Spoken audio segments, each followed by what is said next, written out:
like I'm cool with it like the whole time. I can't do that, man. Are you not cool like me?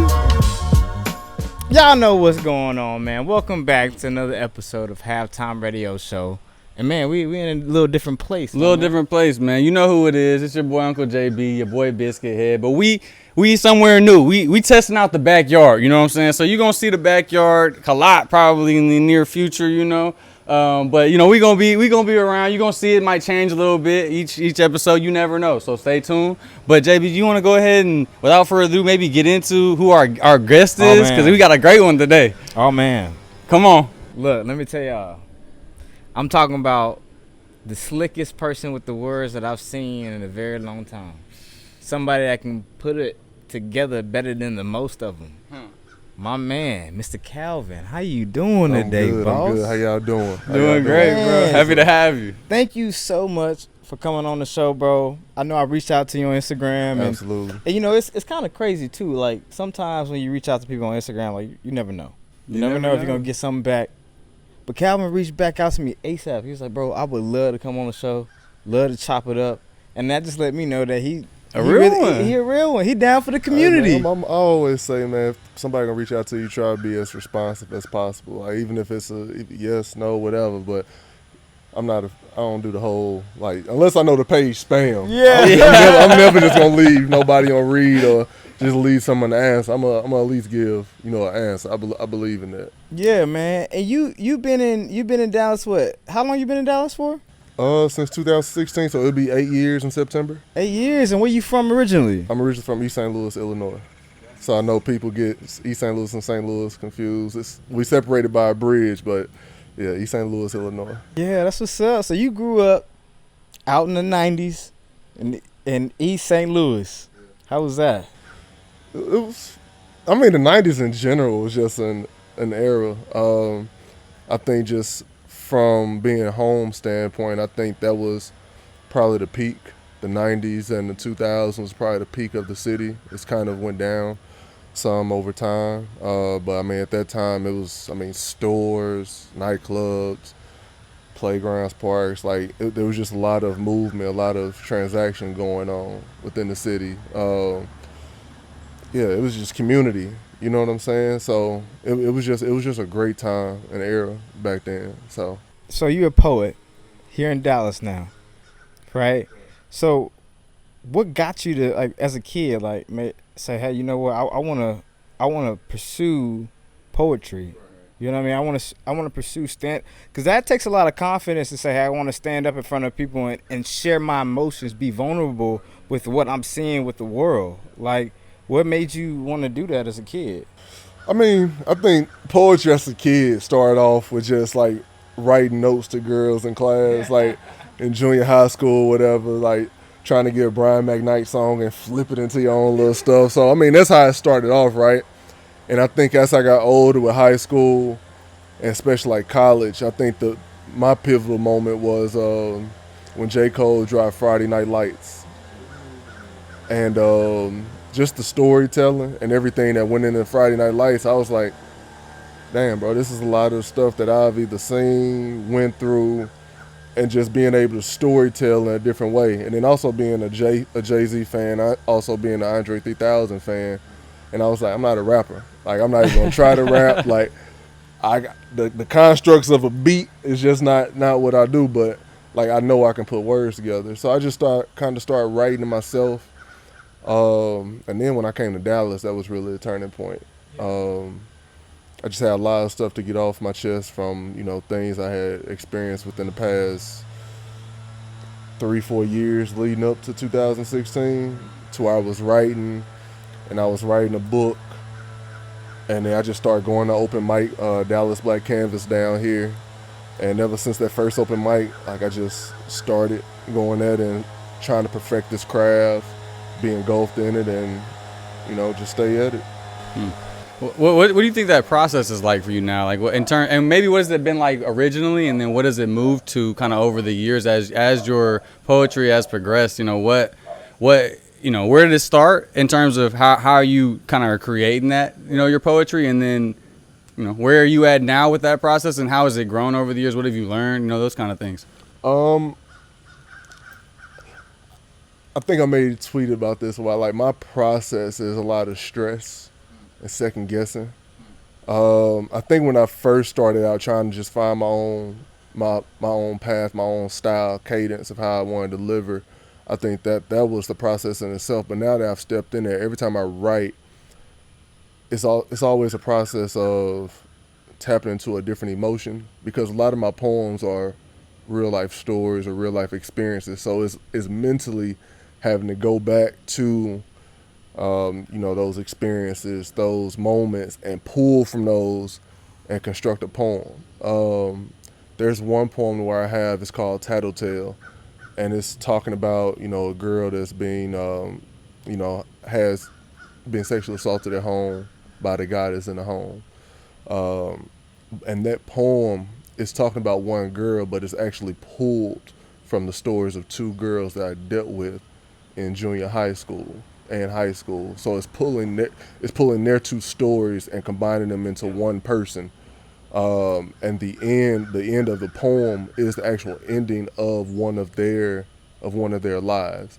It's the exact, so like my poems, I really go into like this mental chest of things that I've seen and experienced and try to put it into a story. You know what I'm saying? So it some poems can be a lot more stressful and a lot more mentally exhausting, to where I'll like write, but then I need to step away for some days, weeks, a month or two before I even can come back to it, because I want to be able to have the correct thought and the correct process to be able to, all right, I have this down, but now I'm about to move this sentence to here. About to put something in between here because of thought that came to my mind of how I wanted to, paint this picture. Yeah, no, I love that. That's super cool to me. I love that whole process. And it's interesting the way you're talking about, your delivery is not at all stressful, which again to me speaks to the practice and the coordination and the thought that goes into your work. It blows my mind, because you're talking about where you're getting to this is from your most deepest emotions, your most stressful moments, the most intense things you're feeling, and you're going out there and you're putting all of that into the way you're wording what you're like, what you're saying, what you want to get across.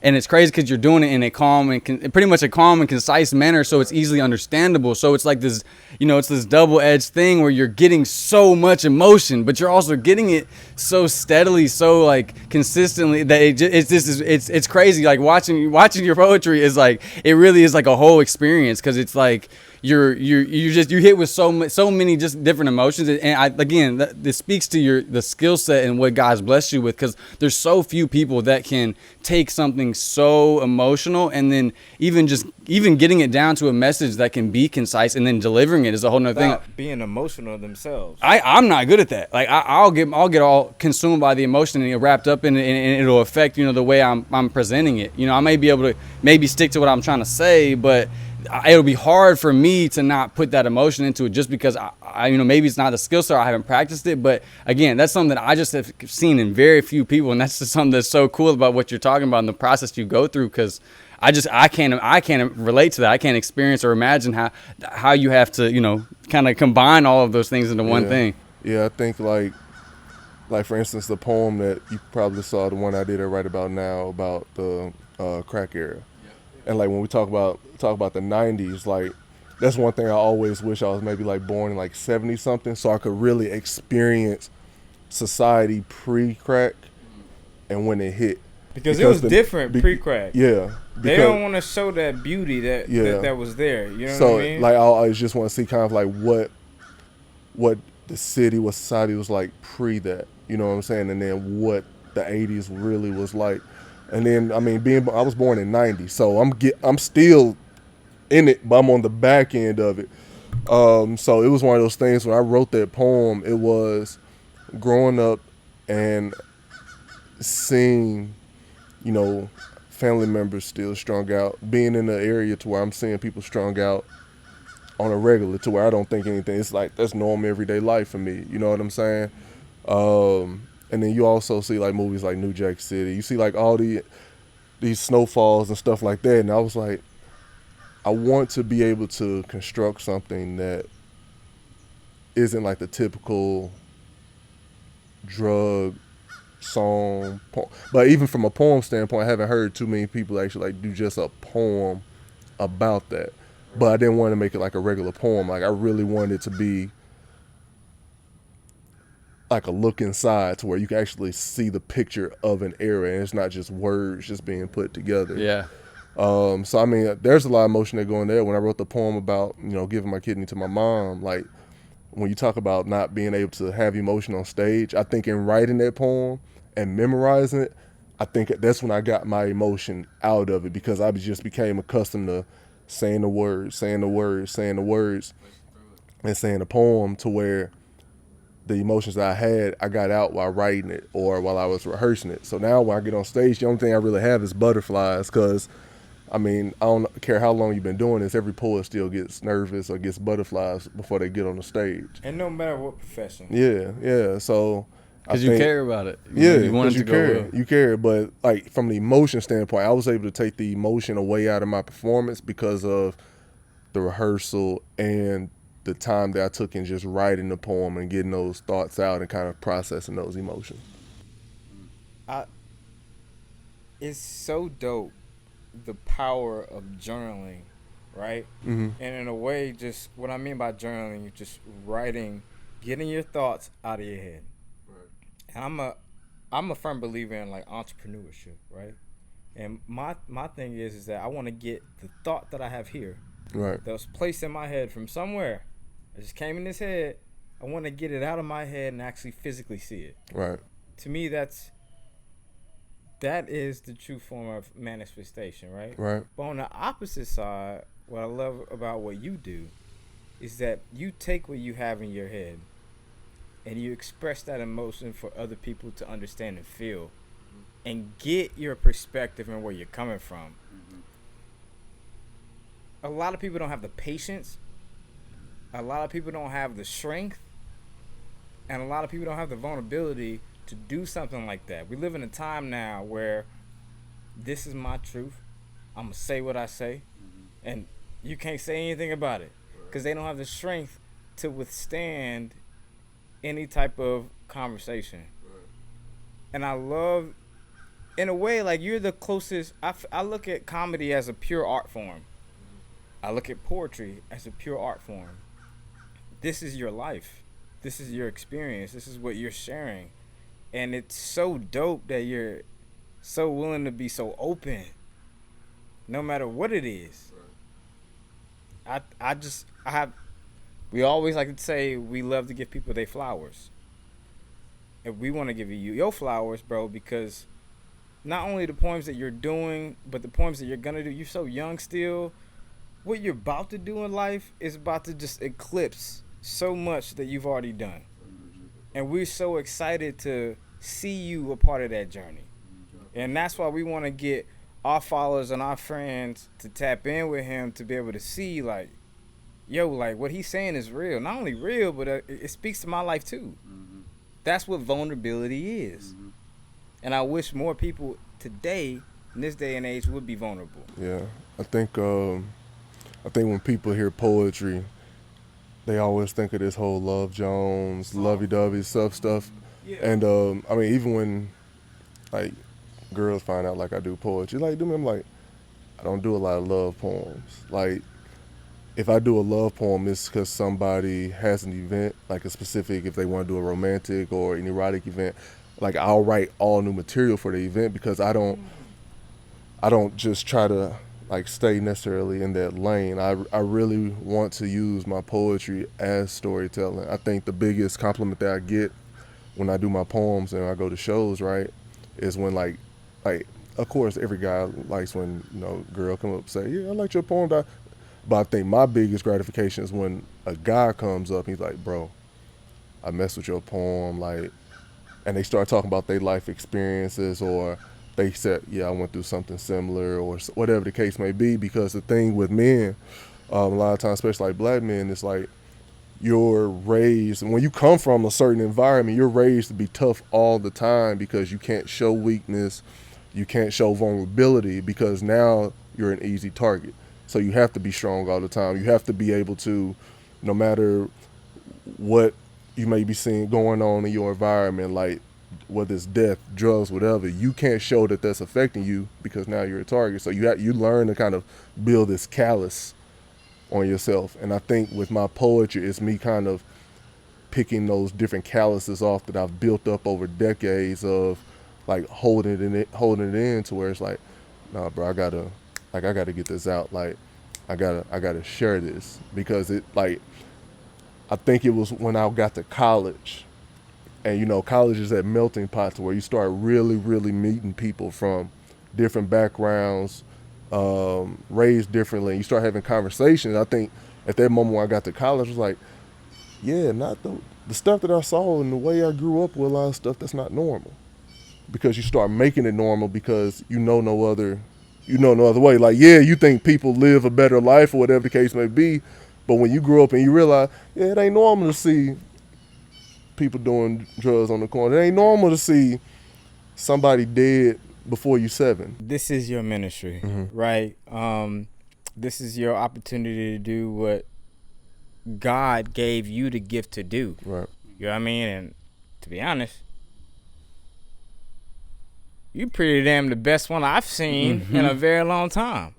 That's another flower we gotta give you, bro. Because you talked about people. Oh, you think of poetry as I'm writing you a love poem, but what you're saying poetry is I'm talking about my real life.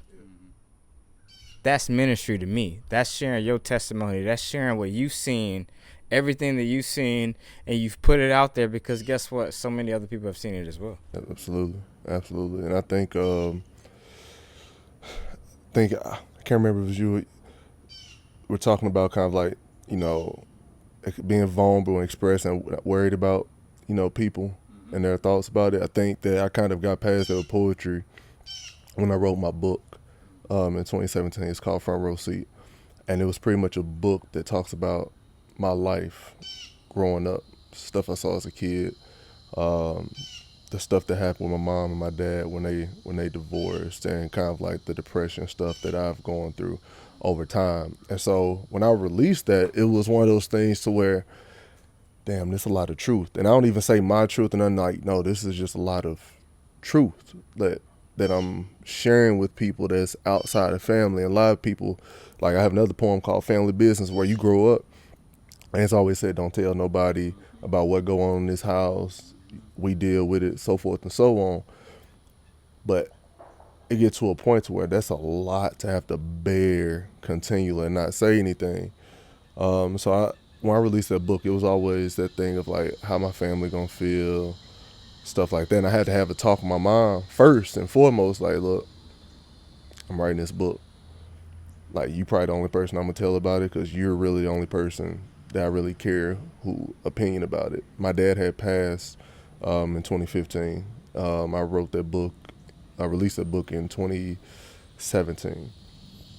So at that point, my mom's opinion was really the only person that I cared about, or just her awareness about it, because I think it was something that I needed to get out. So she understood. It came with backlash. Some people didn't like it. Some people didn't want that stuff being out there. Some people didn't want to accept the fact that the things that were in that book like truly happened. You know what I'm saying? So it's just one of those things. Once I got past that, me writing poems and performing them, like at that point I don't care. I've done the hard part, and I've actually put something on pages that's there for public record. Like that book is there. Those stories are there.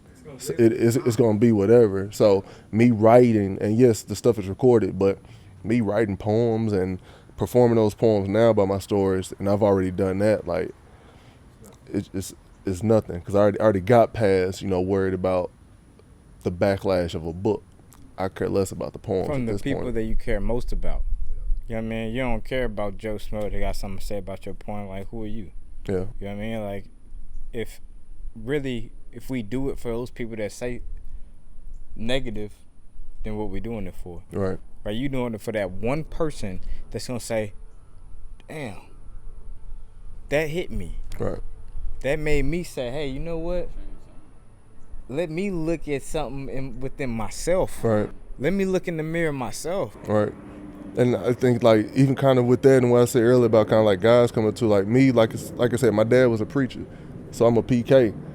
So you got to grow up trying to be perfect, but you living in like people think like preacher kids are like all up here. I'm like, bro, I still grew up in the same environment that you growing up in. How like I still see the same With thing. different So expectations so and all it's kinds of yeah. eyes on you. So it's like the things that I say, like the stories about the situations that happened between my mom and my dad, or just different things I saw growing up within the church as a whole. Like being a preacher kid, you really see the dirt and hear about the dirt that goes. So it's like from that standpoint, now I have like other people that are PKs and that grew up in church. Like, yeah, like I can relate to that. It's just again, it's stuff that you told you don't say anything about, you don't talk about. So I think now with me being older and just realize, I think the part of growth, reflection is like being able to speak on, you know, for lack of a better phrase, being able to speak on all the bullshit.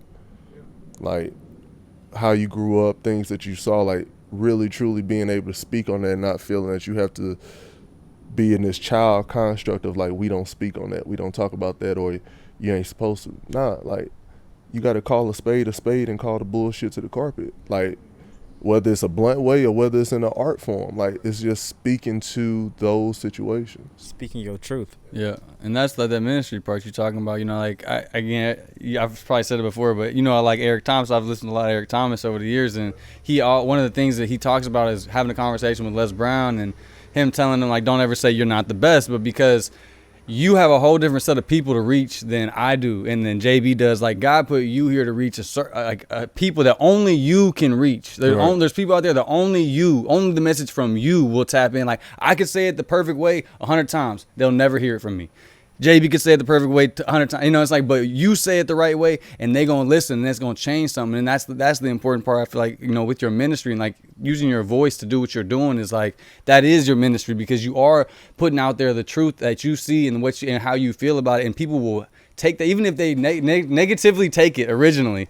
That emotion is derived from something that it made you feel. It made you feel a certain way, which is why you're so angry about it. Right. And eventually they will have to sit down with themselves and see, why am I so angry? Why do I feel so bitter about this? Why do I not want this to be shown? Because there's something real that they feel that, you know, God's pulling on their heartstrings to say, no, like, you know, you got to let this go, or you got to take ownership for this, or you got to find forgiveness, or you know, it's like I just love that's the way you're expressing it. Because again, in a world you were talking about earlier where so many people are superficial, more for lack of a better word, where you're putting out your best. You ain't putting out none of the worst, right? You got the Instagram so you can put out when you look the best, when you got the best look, your body's looking the best, you got the best outfit on, you're at the coolest place. You don't post when you at the crib on the couch, you know. Yeah, when you in pain, when you're sick, like, you know, nobody posts that. So it's like when you're talking about all these different things, like that's the real stuff. That's the stuff that people will actually connect with and be like, you know, let me learn from this. Let me listen to this and then like re-listen to it again, because it was so deep that I want to make sure I processed everything that was in it. Like that's the stuff that, you know, that is powerful, I feel like. And how's Dallas helped you? Like I know you went on. What was that? Right about now, it's in Houston. Right about now. Oh, that was in Houston. Okay, so how has Texas helped you? Rather. I don't think I'm the poet that I am without Dallas. I don't think that I'm the poet that I am without first taking that open mic at Dallas Black Canvas. Shout out to Kev, Cam, Princess, Gabe, the creators of Dallas Black Canvas, to give a platform. People go up there, do open mics, sing. So starting out, I don't think that I'm the poet that I am without first getting that invite to come to the open mic, and I was terrible. I like looking back on that, I terrible. But then I don't think I'm the poet that I am without, you know, then down the line meeting with Masterpiece, who's a nationally world-renowned poet here in Dallas. She met with me at a diner. I told, look, I know you don't know me. I know you've been doing this for a while, but this is what I want to do with poetry. And she didn't judge me from, you know, being very wet behind the ears in poetry and probably not being up to the par standard, but she embraced me. She started inviting me to different poetry events, telling me, where I need to go, stuff like that, just to be able to be engulfed in the art, to be able to be around it and learn more and kind of understand what it takes to be, a top caliber poet. And so she really mentored me early on. And so I know for a fact that without her mentorship early on, I don't transition into what I end up becoming over the years and stages that I was able to accomplish over the years. And then, my brother Wayne Henry, I met him at Dallas Poetry Slam. Didn't know each other from a can of paint when we met. When I met him, first time I met him, and I heard his poem, I was like, yeah, he cold. Like he's just cold. And I would start slamming. Again, I was still learning. Like I was like still in the baby stages of understanding what this is and not trying to make it cookie cutter, if that's the sense. Yeah. And I think through Wayne's poems and through Masterpiece as well, and also just being a community, I understood I'm not like, I need to be me. I need to get my stories out. Like take the way I can craft words, but actually just be me. And so him and I were competing slams together, and I think we started beginning. I already had respect for him. I knew he was cold, but I think as I started to get better, then that respect started to be more mutual, and we started to form a brotherhood. I've had him on my second album. He was on 2 poems.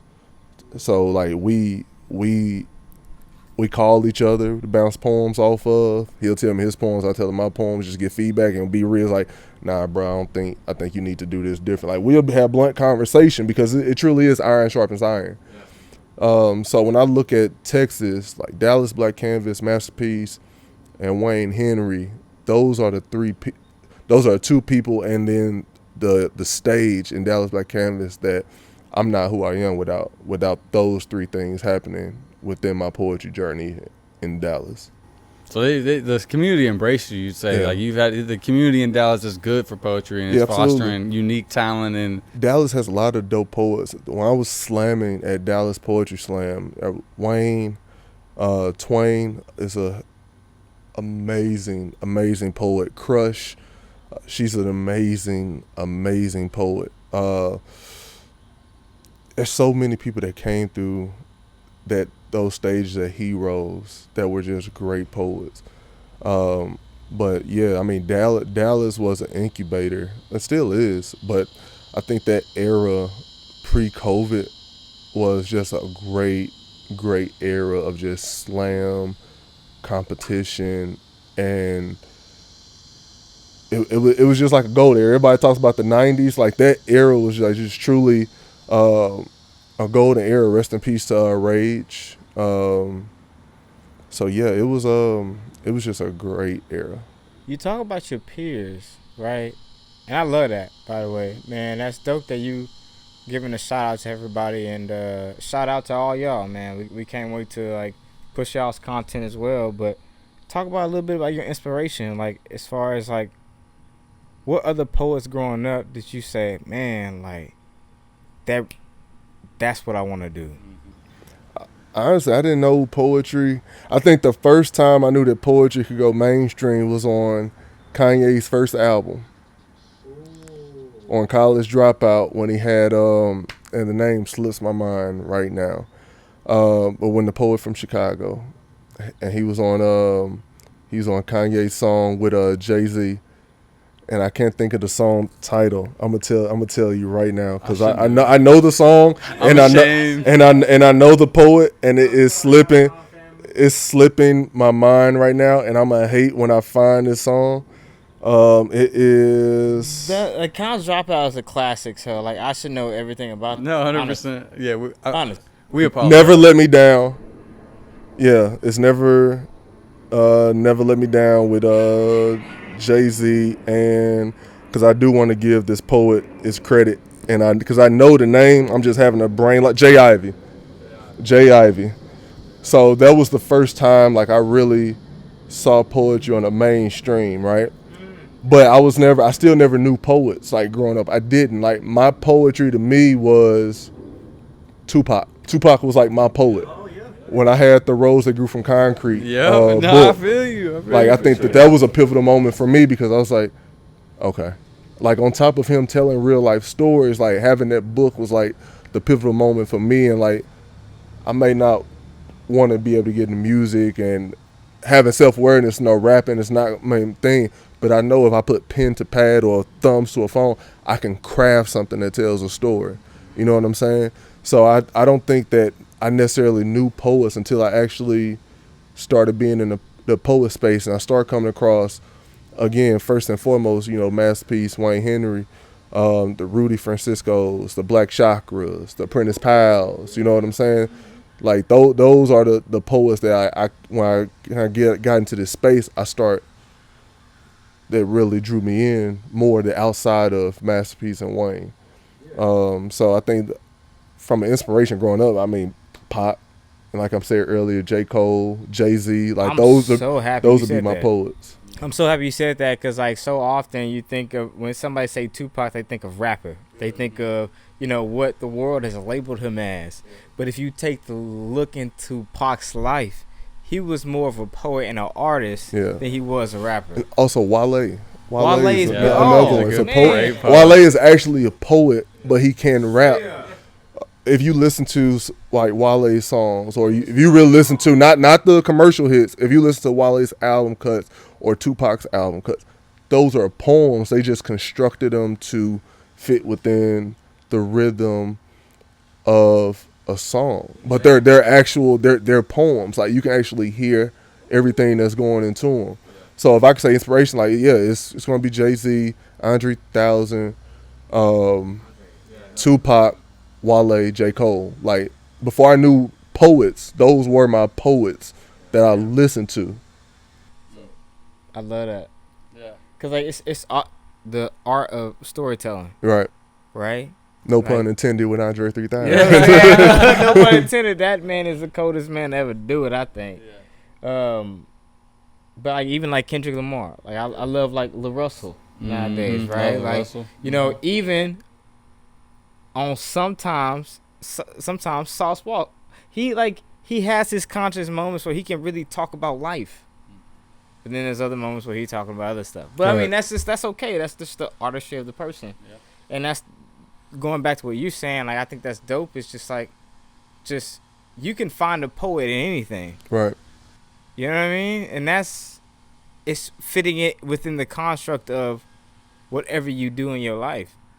Some people are poets on, you know, with just the way they play their music. Like, I know a saxophone player, I used to, when I would get angry, I would go listen to a saxophone player. I can't think of his name right now. But every single time, it would calm my mood.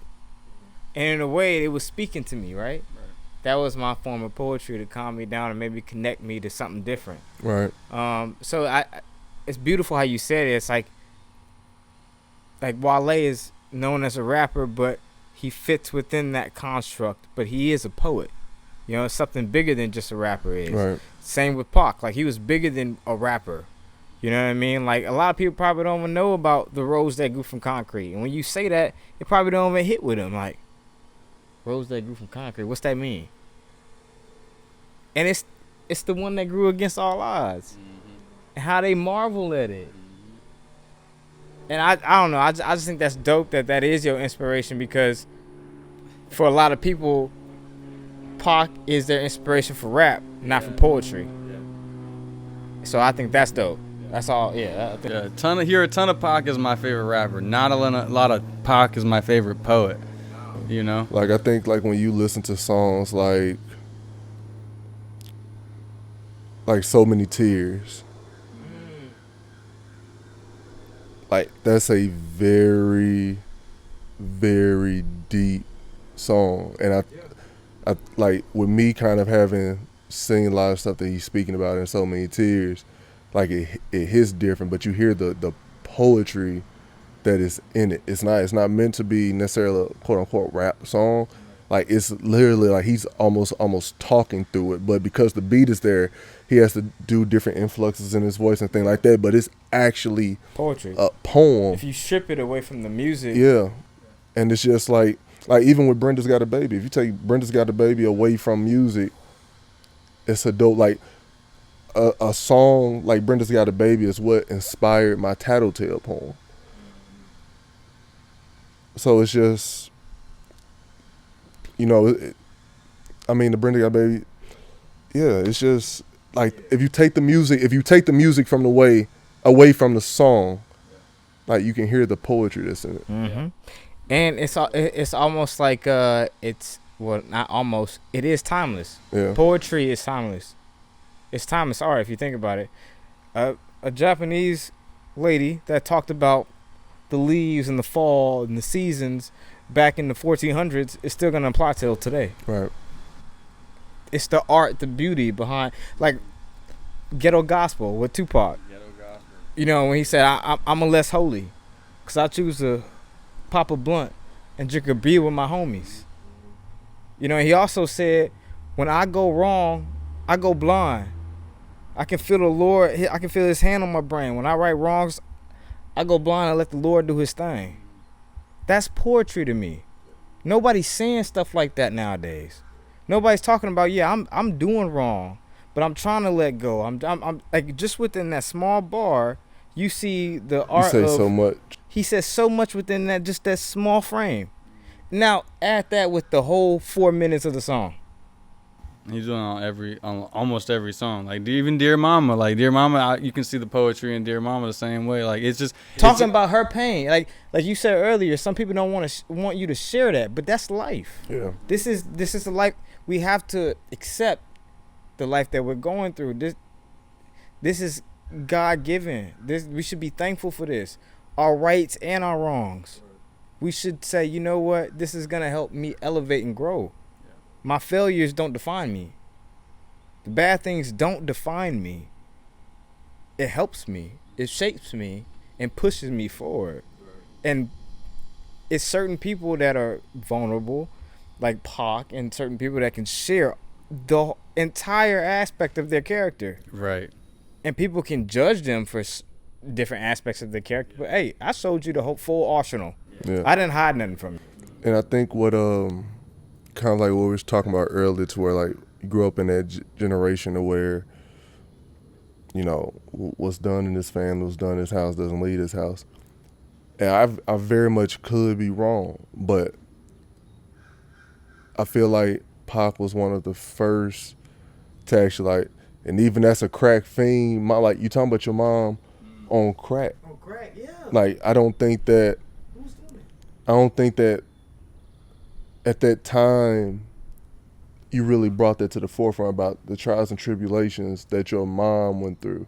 I mean, Biggie also did it during that time too. But then, like, I think after that you start seeing a lot of, like, when Jay-Z has this poem about meet the family, you must love me, and all those things. Like, he's telling, like, he's really bringing meet the parents. Like, he's really bringing family issues. And I think at that time, like, I think Pac really started something within that genre to where people start really speaking on not just street stuff, but like actual family stuff.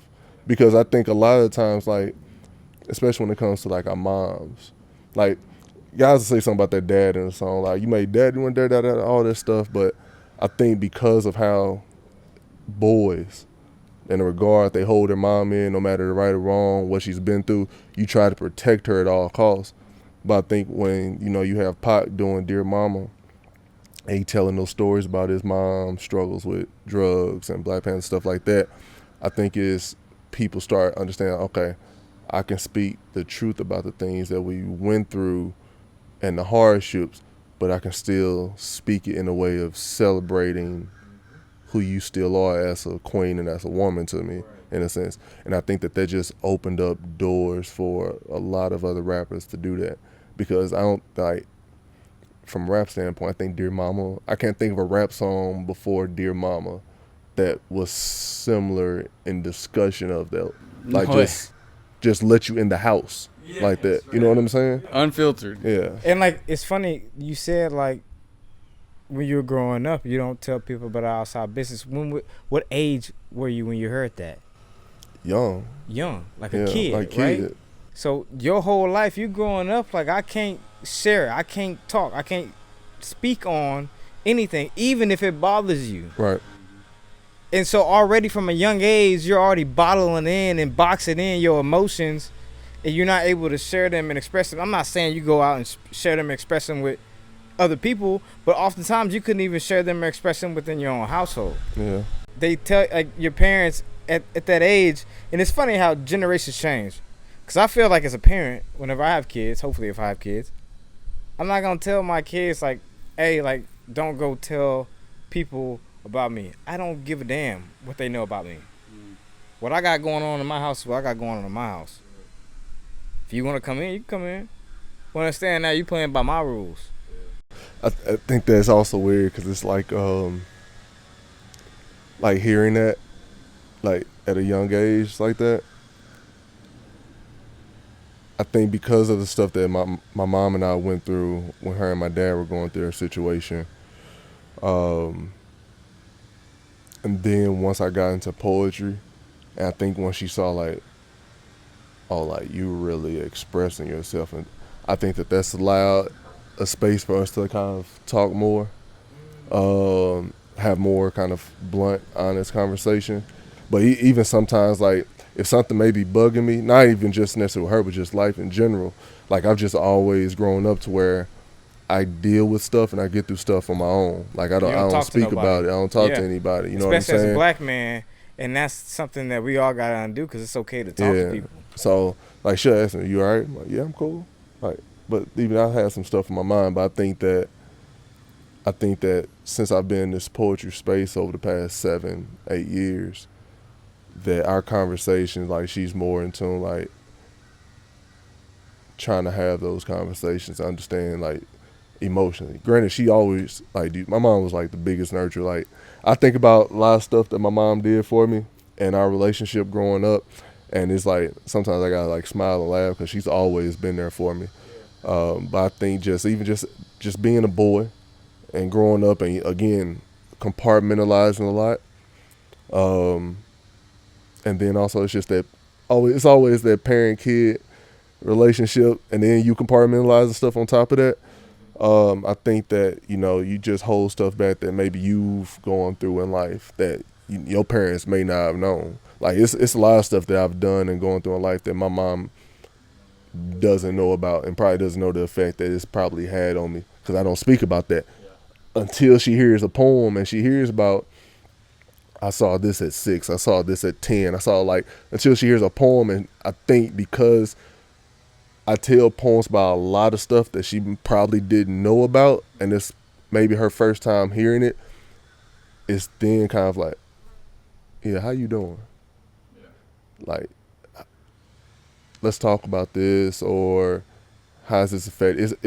It's a different type of conversation now because now there's something she's hearing about for the first time that she's never heard me go through. I think that, you know, my mom and dad felt like they did a good job of like protecting me from a lot of stuff, but it's like it's only so much protecting you can do with where I grew up from. And then also once I get into that 7th, 8th grade high school era, like I'm doing stuff clean away from y'all that y'all don't know about. Like my mom didn't know I had a knife pulled on me when I was 11. You know, she didn't know anything about that until I put it in the poem. So there is only so much protecting you can do. I still have to go into the world and do my own thing. So I think when she hears those stories and hears those things, I think that it has allowed for more of a conversation, communication, or trying to delve more into kind of like my thought process or experiences. Like a healing process, more or less. I was just about to say that, bro. So you think like, which is crazy. You think this journey that you've been on has been like a healing process? Absolutely. For you and your mom and your family and just you in general, right? Like, is that what you about to say? Yeah, no, I was gonna I'm interested to know, like, you having these kind of conversations, but like how many of us have everybody's done, every young man more than likely has kept things from their parents because you don't want to burden them, right? You don't want to say, I ain't want to try to make them worry about it. I don't want to let them know I went through this. But not even that. Like, again, I'm a PK. Yeah. So a lot of stuff that I was doing in junior high school and affiliations in high school, I can't tell my parents. like people around when I go out when I'm in high school, they know, and like I move a certain way, but then I got to move a completely different way when I'm around my parents or when I go to church compared to when I'm moving around outside during that time. So it's like it's really juggling two lives. I won't even say perfect life. I just have like I have my parents' standards of where they want me to be, but then I also have a survival mode that I have to be in when I go away from y'all because of what's going on around. The So it's like environment. you have to balance two things. You know what I'm saying? Yeah, like 100%. I think that my parents don't think that I kind of had to be in that space. I think that, you know, they felt like, oh, you cool, we've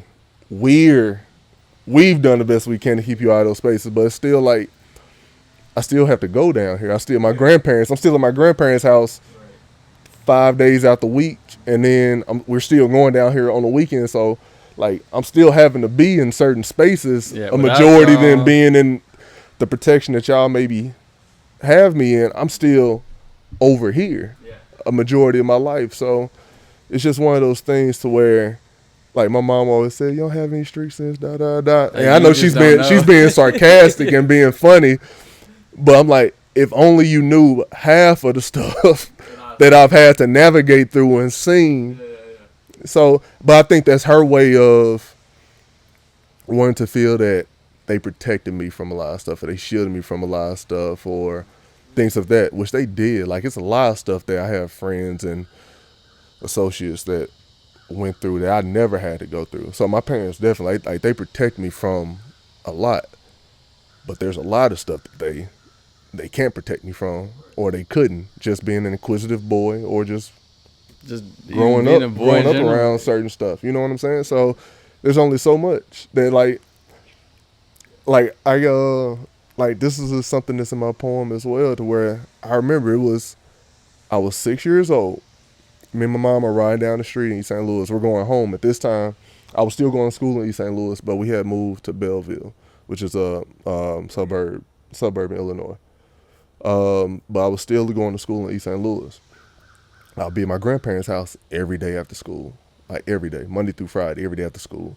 Saturday, I'm still at my grandparents' house.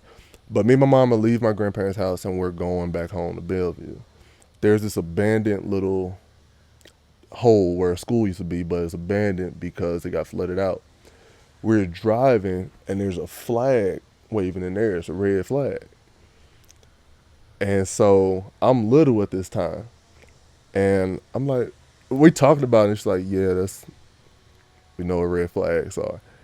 And so at that point, I'm having a conversation like with my mom about those things early on. At that point, and I in the poem I said, at that point, my mom would no longer let me wear my Bulls jersey.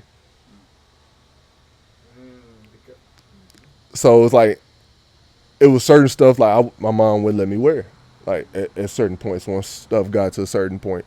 When I was 7, I have a poem about me seeing my first dead. I was with my mom when I saw my first dead body. I was 7. We were leaving my great grandmother's house. We were going to church, and it was over like in a lot where like an abandoned gas station was, and I just saw the body laying there. We went to church and we came back. By the time we came back from church, there was caution tape over there.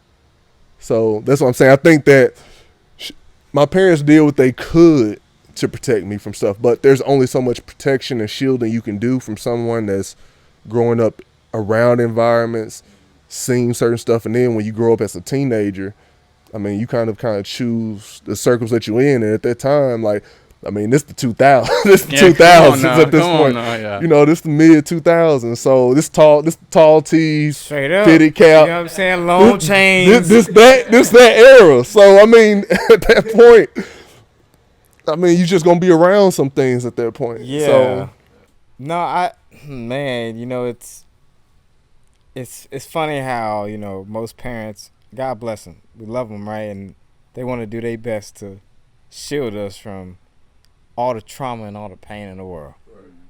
But unfortunately, we're gonna get all the trauma and all the pain in the world because that's what the world brings. That's what the world offers. You talk about like, oh, I couldn't wear a Bulls jersey because of the color.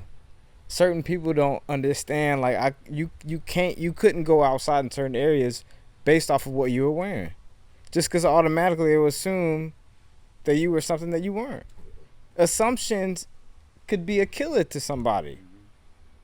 And that's the world that we live in, is that somebody can assume something and then take your life. Yeah, and I think that it's crazy at that point. When I was younger, she wouldn't let me wear my Bulls jersey. But once I got older in high school, like I had like a when throwback jerseys was a thing. I had like a Tyson Chandler Bulls jersey, and I wear it because at that time, again, I know how to move. I know how to survive. I think at that point, she was kind of shielding me from the standpoint of you still young. You don't know how to move. I don't want anybody to approach you about, like, even if it's not on some harm stuff, but if I'm at my grandparents, I'm outside, somebody, not even why you got it on, but just recruit whatever, anything, you know what I'm saying? So it's like once I got older, it was a lot of stuff that I could wear because I became cognizant of a lot more, a lot sooner. You know what I'm saying? But I think at that age, she didn't. It was very seldom. That I could wear that Bulls jersey. Yeah, but like you said, as you got older, she kind of like just let you free a little bit, right? Like go out there, fly around, like. And again, like you're gonna get in some dirt, you're gonna get in some mud. That's life. Like we all gonna get into some stuff. You know what I mean? Like we ain't perfect, but I like how, again, man, you incorporate all that into your artistry. And talk about like what's a goal of yours? Like, do you want to stay here in Dallas? Do you want to continue to try to headline places here? Like, what's like an aspiration of yours that you're trying to achieve to? Hey man, I love Dallas. No state taxes. So I think only other place I move or live is Florida. No state taxes. No like state taxes. Politics aside, no state taxes. Yeah. So location wise, man, Dallas is home. I love it here. Florida has water. That'd be the only place I move. Just from just a poetry standpoint, man, I think kind of like what we talking about with Kanye, Never Let Me Down with Jay Ivy. I think like my ultimate goal is just to be on a platform like that with an artist like that, to where kind of like we're right about now, having another poem that goes just big and it catches the attention of a major artist, whether it's an R&B artist, whether it's a rapper, whatever the case may be. And it's like, I want him to do something in the middle of a song, at the beginning of a song, at the end of the song, or I want him to have an interlude on my album. Like, even if it's like a 30-second, I'll write the best 30-second poem Did you ever to see? segue you into another song. Like, Bro, LaRussell need to get him on. You know what I'm saying? He working with all kinds of poets, bro. You would literally, and it's crazy because you already like are the exact kind of artist that he is, just in poetry lane. Like, bro, y'all would make a natural for real. If you see this, LaRussell, you gotta tap in with my man Kalvin, 100%. No doubt. Like, no, straight up, bro. Like, no, I think that's dope though, cause like, damn, now that I think about it, how many poets are in albums? There's been a couple. You have Jay Ivy, Prentice Powell was just on Dame Lillard's last album. I think he was on another song with Dame Lillard as well.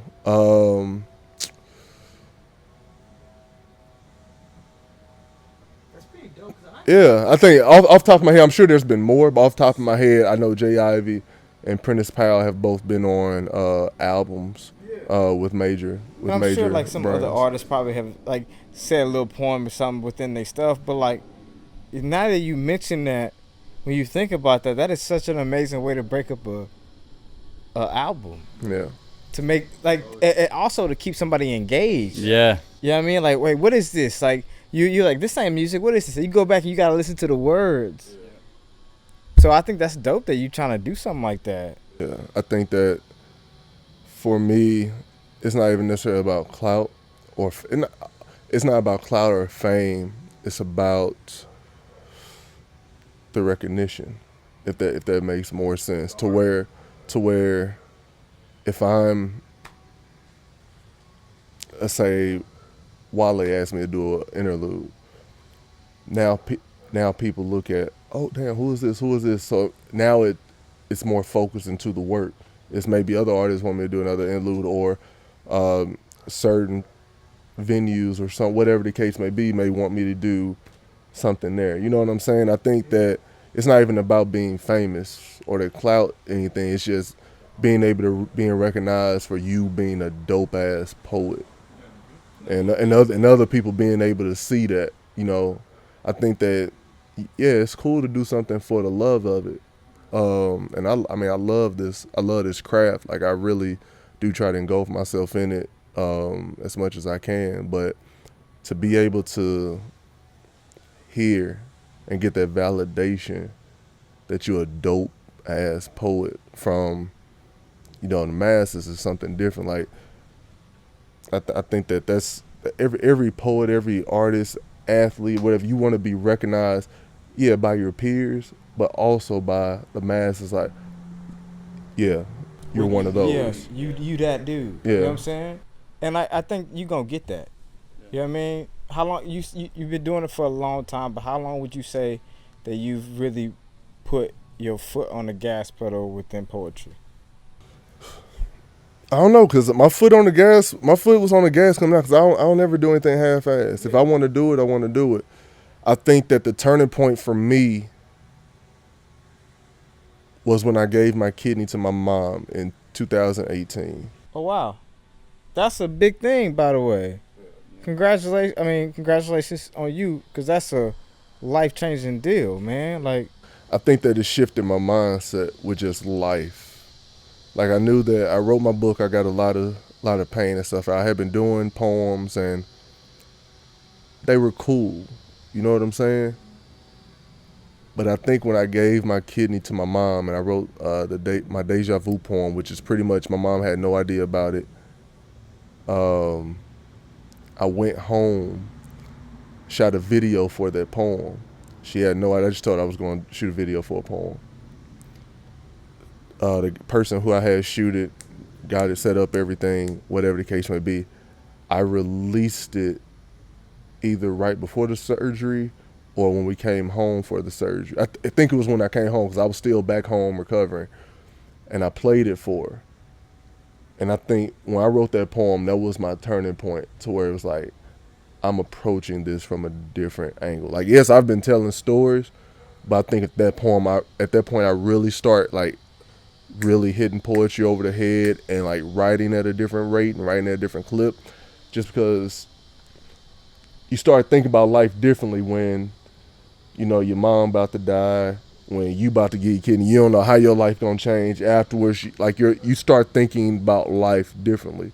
So I started approaching my writing and the craft differently, and I think that was really the turning point when it comes to how I structure my poems and how I perform my poems.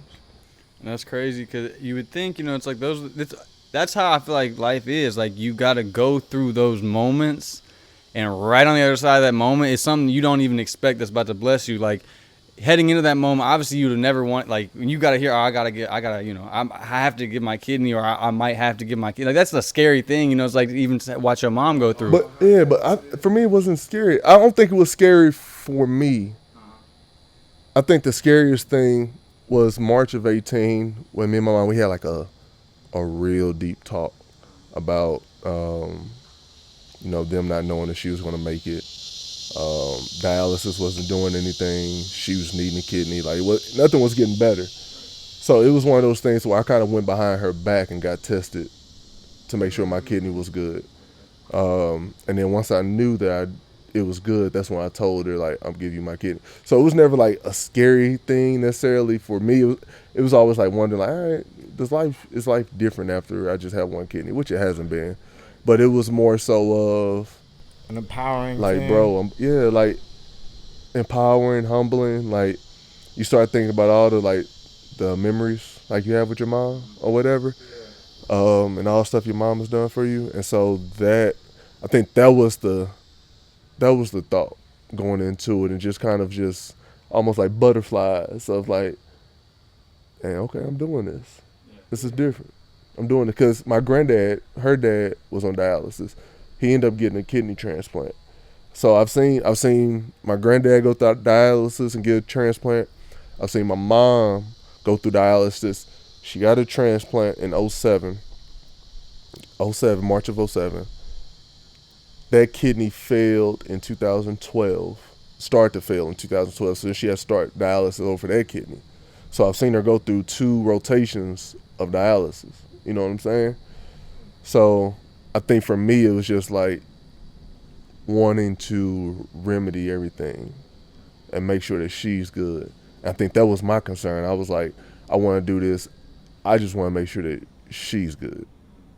I think that it was more concern for her than like me being afraid to do it. Well, but and you say that like as if you didn't have no choice, and I'm sure in that time that's exactly how you saw it. Yeah. But the reality is that not everybody would have looked at that situation and thought that exact same way. Like, I have to do this, or I'm going to do this because this is the easiest remedy. Some people would have been like, there are people out there who would have questioned that or second guessed that or not made that decision. Try to find alternatives. And there was no alternative for you. Right. You went on your own to seek to find, and you were in good health to be able to give.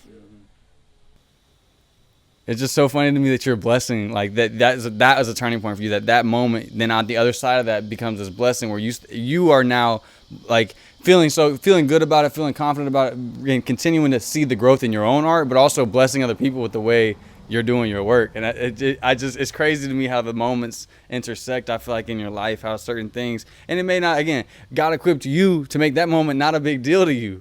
But in reality, like, that was a huge moment for a lot of people, and probably a lot of people in your family saw the way you showed up in that moment, and they had to take notes or take notice and like, reflect. Like, so it's like those are really impactful moments. And like, yeah, it's just so cool that like to hear you, talk about those moments and see how you've been able to really sit with them, wrestle with them, and then grow from them, and then produce fruit like out of that. That is, it's fruitful for you, but it's also fruitful for people around you. It's not the easiest thing to do. Right. Sometimes it requires hard work and hard reflection, or you get criticism, but you're doing it, and it's fruitful and it's beautiful. So, again, I'm not trying to make it all about giving you flowers, bro, but like it really is like. Shout out Mama, by the way, too. Yeah, honestly. I mean? Like, shout out to Mom, dude. That's you raised an amazing son. Mm-hmm. You raised somebody that is humble, that's vulnerable. This is what men look like. And I think a lot of times, especially nowadays, a man is somebody that's, we toting a gun, or, we doing this. That's not a man. Flashing money. Mm-hmm. To me, what I was taught, a man is somebody that can express himself, share his emotions, say how he feels, and stand on his ground. With humility. You know what I'm saying? Leadership. Like those type of things. Yeah. You don't need all the other stuff added to it. Mm-hmm. Yeah. And so I appreciate you for being a man and being not only I don't know your faith, but to me, I feel like you are a godly man. Yeah. I mean, I grew up in a church. Even people say I grew up in a church. I mean, it does automatically make you that, but like I think my relationship with God, man, I'm not gonna say that I'm just this holier than thou person. Like, I sin just like everybody else. Probably sin a lot more than God wants me to, but I think that my relationship is based off the stuff that I've been through and how I've been able to come out on the end. Like, I've said this in poems. I always reference my poem because a lot of stuff that I feel and I think, like, I put them in my poems. Like, me being 34, I shouldn't be 34. Like, I know that. Like, I had a knife pulled on me at 11. I've been around when there's been bullets flying places or something else has happened, or I've been somewhere that I shouldn't have been. Like, me being at 34, like, I know that it's God been watching over me. So my relationship, and then just with my mom's situation, like, the likelihood that I would be a match, even though I'm her son, is still, like, I still may have my dad's blood, or my kidney tissue may not be, like, so it's things like that to where it's like, I know, like, God watching over me. Like, I know that, like it's nothing but God that guide me in a lot of stuff that I do. Now, I do try to be better in a lot of things that I do. Yeah. I do try to be better in some areas. In some areas I have gotten better in, but I know that, like, my faith in God and my relationship with God is one that is undeniable for me, just because of a lot of things that I've been able to make it through, and the fact that I've made it through to the point that I am. So I the one thing that I love is that when you're on the battlefield, you can't necessarily talk about mistakes. You know what I mean? And I think that a lot of people got to understand that when God came back down the cross for our sins, He gave us freedom, and the freedom is that we're not going to be perfect. He fulfilled the law because we can't do it. So now the freedom is go live your life, go 100%. Don't I don't. He say I don't want you lukewarm. I want you hot. I want you cold. You know, I want you going for what you feel in your heart that you need to go for. And I think that the seed is planted in all of us is if we listen to it. And that moment, like you said, was that seed that he planted a long time ago. He said it's either you gonna listen to it or you not. And you listen to it. And now it's changed your life in this beauty that you probably would have never seen. You see now. And you have a whole different perspective on life. And people have to respect you for it. Because you gave your life to do it. It's the realest thing that that's real. It is real. And what I'm sorry, I didn't mean because you were gonna say something? No, you're good. Keep going. No, I was gonna say like, what would you say to like young poets in Dallas, or what would you say to young poets just across the world, like who are trying to follow this artistry or this art form? Like, what would you tell them to tap into? Like, it's easy to say, oh, just listen to your life, right? But as a poet, like, what would you say, like, to help them with their writing style, with finding the inspiration, all of that? I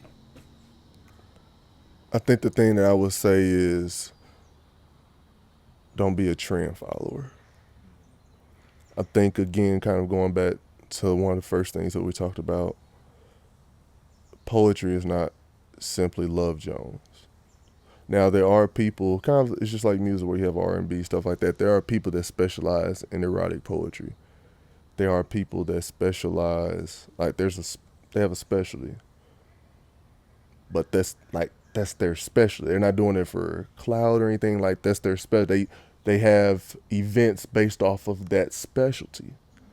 But there are people and poets that come along now that try to do this Love Jones type poem, especially, and I'll speak mainly to the guys, to where they come in, they try to pimp poetry, to where they want to do poetry that what's going to get me the most female attention, what's going to get me the most oohs, ahs, and stuff like that.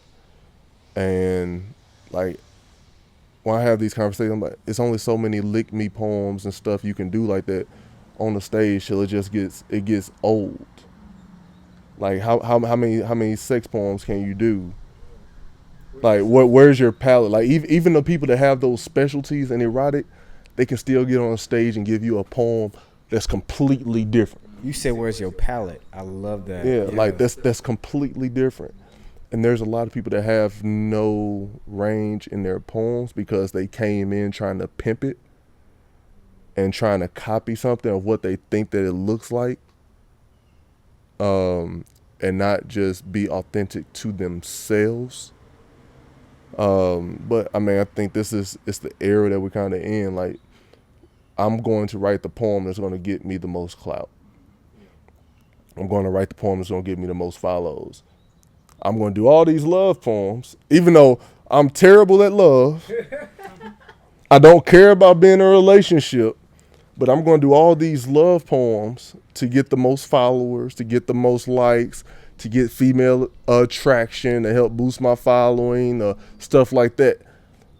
Like, don't come in trying to pimp poetry. Like, I just hate that. If you're not truly a fan of this craft, if you don't find yourself going to slams, being at shows, being around poets, and you're starting off in this, like, you don't really care about this craft. You're just trying to mimic something that you saw on social media and trying to add your own flair to it so that you can gain the clout, the likes, the women, so forth and so on. And I hate seeing it. I just hate seeing it, especially when myself, poets like Masterpiece, Wayne, Obi, Prentice, like Black Shock, like when you see poets that actually like grind it through the mud, and I'm not even on the Prentice and Obi chakra level at this point, but knowing and seeing their grind and how the money that goes into traveling to go do a feature here, traveling to go compete in a slam here,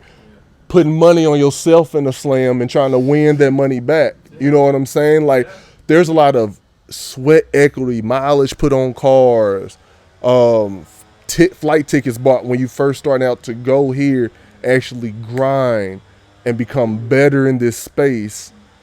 And then you just come along and try to mimic something for social media clout and try to pimp this thing that people are pouring their souls into.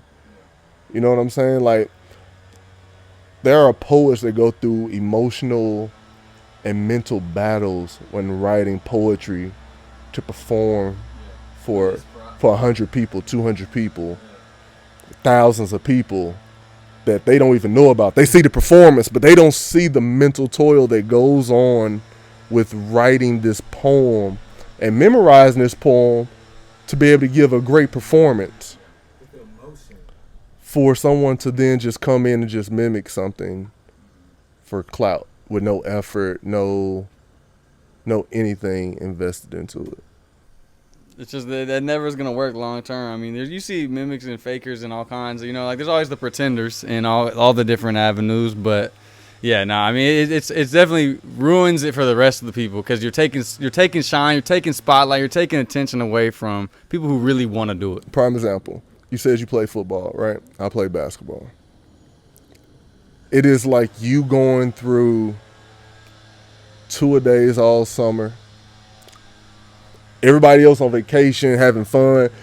As college athlete, internship, whatever, you have to spend your summer training, running, staying in shape, doing all this, right? You go back to school, you training, whatever the case may be. There's this person that knows the coach that comes in and gets more playing time, that's not even close to being as good as you, and has not put in the work that you have. Mm-hmm. That is what it's like. Yeah. Watch the transfer go in there because they didn't like our class. I watched that exact same things unfold because they recruited a bunch of us in freshman year. We had some coaching changes, blah, blah, blah. We still had a bunch of real good freshmen played all spring. There's like 6 of us, though, that stayed. We took every rep. I'm talking there's 3 deep at 3 receiver positions. So we are all just running, doing everything. Every rep, we getting all the work, doing all the workouts. Come around August, they've got 4 junior transfer receivers from all over the place, and they're the starters. And then you have to watch them go out and drop the ball, not know plays, all this stuff. And you're like, what was I doing? Why did I spend the last 6 months doing this? And in this era, people would call it hate, but no, it's just honesty. Like, you're not better than me. You haven't put in the work that I've put in, but yet you want to get the recognition, the fame, the clout, and all this other stuff that goes along with it. You know what I'm saying? You want a fast pass. Yeah, you want a fast, but I can understand fast passing if you're actually dope. Yeah, if you were dope and you just, but it's not. You just making pandering poetry to get clicks and likes. And that's not the same. That's it's poetry. Not the same. That's not the art form that you're talking about. Absolutely. You know what I mean? You're using it. You know what I mean? Like, a lot of people will use, you know what I mean? Like, you'll hear like certain people will use their color, their race in certain scenarios for the betterment of themselves in that scenario. And it's like sometimes people will use podcasting. Oh, well, let me use this podcast because it'll help me look good. Or oh, let me use this poetry because it'll help me look good. And it's like, well, is that who you are? Is that the essence of who you are? Is the essence of what you're writing? Is it real? If I wrote a poem, it's kind of like what Jay-Z told Nas and Takeover, you witness from your and scribbled in your notepad type thing. If I wrote a poem about me getting a knife pulled on me seeing this, me seeing that, and I have not even been in those situations, but it's kind of like with rap now. It's people that have not been in those situations, have not lived that life, that write those things because that's what's popular. That's what's gonna get. It's the same thing that you see that with poetry now. People are writing poems just to get them the traction and the algorithms, but it's not poems that's authentic to who they truly are. Right, or what they've been through. Yeah, there's. But again, like I said, there's people that are specialized in certain things. That's fine. But those same people that specialize in certain things, if you gave them a pen and a pad, they could write a whole different poem that would be dope about something else. Right. Because they didn't put the time in. They just decided that their skill set fits best here, or they like this lane, Exactly. and that's why they chose to be here. But like you said, they put the work in to see where that lane was before deciding on that lane, you know? Man. Well, Kalvin, we here at halftime. We appreciate you, bro. I appreciate y'all. I think again, like you are. If they had a rank on how high a man goes, you at the top. I appreciate that, bro. Because of how open you are, vulnerable you are. We talked about it with Pac, how he kind of broke the barrier of sharing and shedding light on life. Right. You're doing that in your poems. You're doing that here on the podcast. And I want to give you your flowers. I want to thank you again, man. So we appreciate you so much for coming on the show. And before we wrap it up, man, you got anything you want to say to the family? I'd be remiss when we're talking about poets in Dallas. Alex the Great. She is a phenomenal poet. I think a few years ago she was, and Alex, if you see this, I apologize if I'm not getting the ranking correct. I think she was a top 3, top 5 poet, maybe even top 2. I can't remember, in the country. Oh, wow. In the country. So WALPS, which is Women of, I don't want to get it wrong, but WALPS, people that know poetry know it's the National Women's Poetry Slam. And I believe that she was top 2, top 3. She was in that top ranking in the nation. So I do want to shout out Alex, Alex the Great. She is hosting a poetry festival. The Right to Write Poetry Festival is at the end of this month. I believe that's Labor Day weekend. I'll be performing at that along with Wayne Henry and T. Otis. Wayne Henry is from L.A. He's here in Dallas, South Central L.A. T. Otis is from Chicago. T. Otis is also another great poet down here in Dallas as well.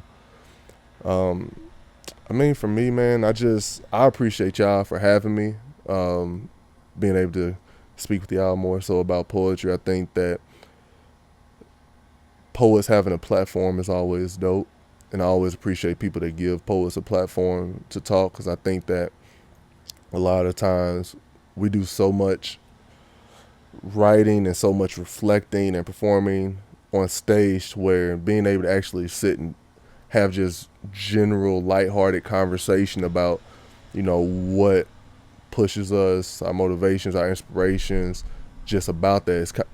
It's a release, because it's not us having to tell those stories in a performative manner or wordplay. It's just us just being able to kind of like just having a simple conversation about those things, and also just talk about the art, and speak about poets that we respect and that we love in this space. So I always appreciate any platform that's willing to give poets a platform to speak about our craft and our culture. Hell yeah, man. And look, you're a part of the family now. So 100%. At any point that you want to come on and you want to come chop it up with us, we right here in the backyard. And that same goes for you, and same for any other poet in Dallas. If you got other poets that want to come on and share their story, absolutely, we right here for them, bro. Absolutely. I also want to say I don't know what camera. My 2 poetry albums, Voicemail, Poetry Saved Me. I did that in 2019, and then my second album, Sage. I did that in 2021. Both of those are on all DSPs. If you just go look under Kalvin J, it's Kalvin spelled with the K, and then J. My Instagram is Kalvin__J. So that's where my work is, and that's also how y'all can reach me. Yep, and I'm gonna make sure we put that into the video as well, and we'll put it in the links on the YouTube channel. So Make sure you tap in with Kalvin. This is not going to be the last time you see him. If anything, this is the first time you see this rocket about to shoot off. He about to take off and do his thing out here, not only in Texas, just around the world, man. I'm so excited to have him on here. Man, you got anything else? Nah, man, you summed it up perfectly. Just grateful to have you. You know, grateful to see your career continue to explode, and excited to hear you get on your first song. It's coming. You know what I'm saying? It's coming. It's already coming. You already done spoke it out there. It's out there. Wale, That's what we Wale, come on. we now. tapping in. Russell, you gonna see it too. You It's all feel good. me? With that said, man, we appreciate y'all. Yeah. We out. Peace.